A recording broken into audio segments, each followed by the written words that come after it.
What's up YouTube, it's Louis here bringing you today's cryptocurrency video. We're going to dive into Polygon. Before we get into this video, I want to thank you for getting me to 700 subscribers. I'm going to do a crypto giveaway at 750 subscribers, and I'm also going to do a crypto giveaway for 500 followers on Twitter, which I'm 101 followers away from. So let's pump up the Twitter because there's more people watching me on YouTube, of course. Thank you so much.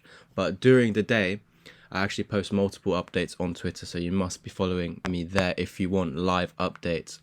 On YouTube, I only post once a day, like in the morning or afternoon or whatever it is, but stuff changes, you know what I mean? Everything is time sensitive here, and so things change, and that's why I use Twitter to update you guys. Like yesterday, I told you guys about the FIRO and the Bitcoin bearish divergence, but in the video, it hadn't formed that yet, so that's why you must follow me on Twitter. So told you guys yesterday that we're going to get to 188, which was the 1618 of a fib retracement before coming back down. So I'm going to show you that clip right now. Video from yesterday where I told you that we're going to get to the 1618 and get rejected. Once you break above this, so that's above that, because actually what happens when you get to the 1618 is you fall back to the 1.272 or the 1, or you could come to down here as low as that and still be bullish, and then you'd head to the 2414. So I hope you enjoyed that little clip. Love being right. So what is going on now? Right now you're sitting on the 1, which is amazing, which is very nice because you actually have come down all the way to the EMAs. You retested the 20. Now of course you've only touched it with the wick, so it would be better if we could see the bodies closing in and around there. And if so, if you do get bodies down here, you're definitely going to get wicks through this and maybe come to the 786. That's only if we lose the 1 again, and that's all on Bitcoin as well. And we have seen some bearish divergence, so guys, please watch my Bitcoin update. I'm going to link it in the description of this video. If I forget that, just go on my YouTube channel, and you guys, please watch them every single day. I'm trying to get 15 likes on that video, and if we could we get at least 25, or even let's push it to 30 likes on MATIC. No worries if we can't. Let's go for 25. But because of that bearish divergence, I've given you some technical targets to the downside, and so because of that, we could potentially be coming down for Polygon MATIC as well, because whatever Bitcoin does, the rest follow. So let's say we have topped out over here and we do roll over one more time. I've given you in yesterday's video update that we could come to this trend line already, but let's say we lose that. Let's say we lose this low down here. I'll give you some impulsive wave targets to the downside, but that's only if we lose $1.49. If not, then don't have to worry about it. So first of all, what I do want to see is us potentially come to the 0618 before getting above this, breaking the 0, and then going to the further targets which I gave you in yesterday's update. I think the next impulsive wave target, where the 2414 is at $2.13, which is this larger falling wedge target basically, because once you break out, backtest that support, you're retracing to the top. So everything's conforming to what I've been saying. Like, we've been conforming to this trend line, broke it, confirmed it as support again, made a high.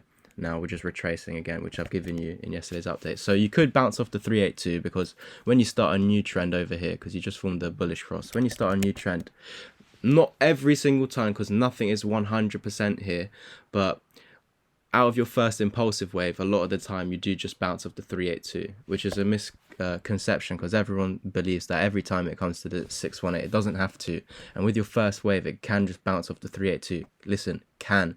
Doesn't have to, it just can. So maybe this case, it might be that in this case we do that and just carry on up to our 213, retrace to the top of this falling wedge. Now if you do come to the 618 and lose that and hit your head on resistance, we will come to the 1, and over here you could form a large double bottom. Can you see that? That would be beautiful, because this would be a neckline. I can give you further impulsive wave targets to the upside once you break that, because the pattern's not valid till you break that. But of course, if you hit your head on the 618, lose it, and actually lose the 1 and hit your head, you got targets to the downside here at the 1618 at $1.30 basically, $1.28, sorry. And yeah, that would be a target to the downside if we do roll over one more time, and that'd be sitting on this swing high over here. I want to zoom out to look at this a bit better. So yeah, you got swing lows, swing high, swing low, and this is actually a double bottom over here. And if you do roll over again, you'd be rolling over to the neckline of this double bottom before working our way above the fibs and getting back up. However, if you do get to the 1618 and lose that and hit your head on resistance, we will come down even further to this swing low over here. So I'm going to mark out that level right now, just as an in case, because actually when we did come down early on in the year, you had a nice V-shaped recovery, but you have this sort of neckline over here. So it could be that you come and retest that neckline, which you did already over here. But again, if you lose that 1618 and hit your head, that's where you're coming to again, basically, because of the structure over here. So I hope you could understand that. That's probably it for today's update, guys. I'm just going to give you this support over here. And then, yeah, that will be it. I hope you enjoyed today's MATIC update. I hope you understood it. Oh, gosh. And, yeah, remember, don't forget to subscribe and follow me on Twitter, because that's where I'm posting multiple updates during the day. And, yeah, make sure to, obviously, stay tuned for those giveaways. I'm going to be giving away some cryptos when I hit 500 followers and 750 subscribers. I do think we can hit the 750 this week. So thank you guys for always tuning in, giving your time out of your day. I know that my videos can be long and I post multiple videos, so don't have to watch them all. But if you're in the learning process, try and watch them all, because every chart is different, a little bit different. And there's going to be different targets for different things. And if you're learning, the best way to learn is by doing it over and over again. So what better way than watching multiple videos a day and looking at different points of views of different crypto traders. Like me and CoinsKid, we trade very similarly. A lot of people might think, oh, Louis, you copy CoinsKid, I literally been trading the same way as CoinsKid for over 2.5 years. So don't get it twisted, okay?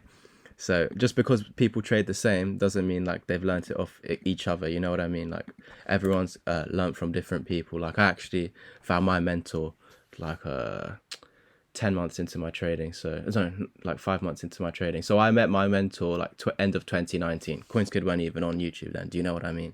And I learned all my stuff from my mentor, and he was American. So perfect. I hope you enjoyed today's update. I'll catch you in the next one. And as always, peace.